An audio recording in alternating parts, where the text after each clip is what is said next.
Today we're going to take inspiration from Brazilian artist Romero BRITTO, who is a painter, serigrapher, and a sculptor. He combines elements of cubism, pop art, and graffiti into his work and is known for using vibrant colors, bold pattern, and a visual expression of hope, dreams, and happiness. For our BRITTO-inspired fish drawing, we are going to create our fish with simple shapes. One oval up here and one oval down here.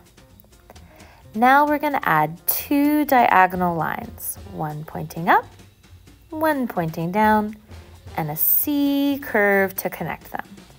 One pointing up, one pointing down, and a C curved to connect them. For their top and bottom fins, I'm going to use these kind of slanty rainbow shapes or slanty U shapes. One on top, one on bottom. And I'm going to give my fish some nice big juicy lips using kind of a letter B shape or a backwards B.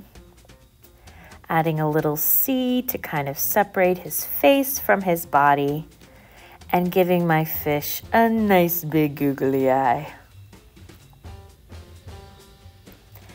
Now we're going to be inspired by BRITTO's nod to cubism. That's a style that emphasizes the flat nature of a piece of art. He's not trying to make these fish look realistic with textures and shading.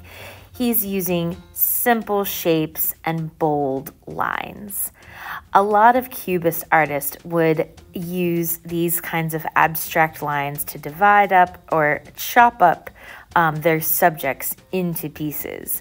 So we're going to kind of use these wavy lines inspired by the water that these fish might be swimming through, and they're going to chop right through our fish, almost turning our drawing into a puzzle with all of these separate pieces.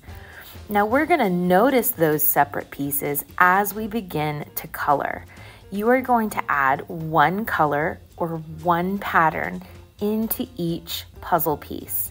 And it doesn't really matter if that piece is a part of the fish or a part of the background. You just really have to pay attention to the way that those lines chopped them up. Now, I'm going to show you a little trick to add some colorful patterns like BRITTO. And for that trick, you need to find two colors in two different values, light and dark. So I'm taking my light purple and I am tracing around this shape and filling it in all the way with my light purple. And now I'm going to take my dark purple and add a polka dot pattern on top. That is a lot easier than trying to draw that pattern first and then color around it.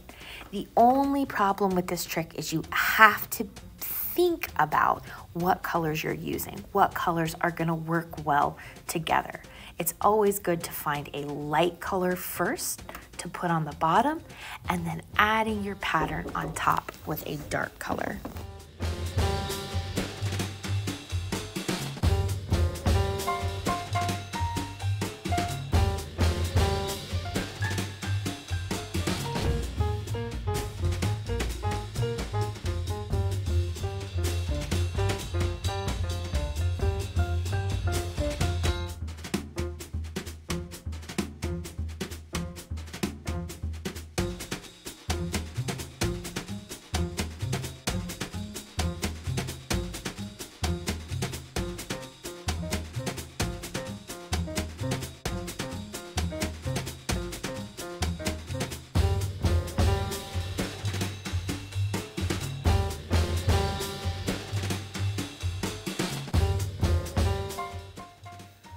Once your whole project is colored in, the last detail you could add inspired by Romero BRITTO is some black designs or patterns on top of the different sections of your piece. Keeping in mind that you want to do one kind of pattern per puzzle piece, just like we kind of did one color per puzzle piece.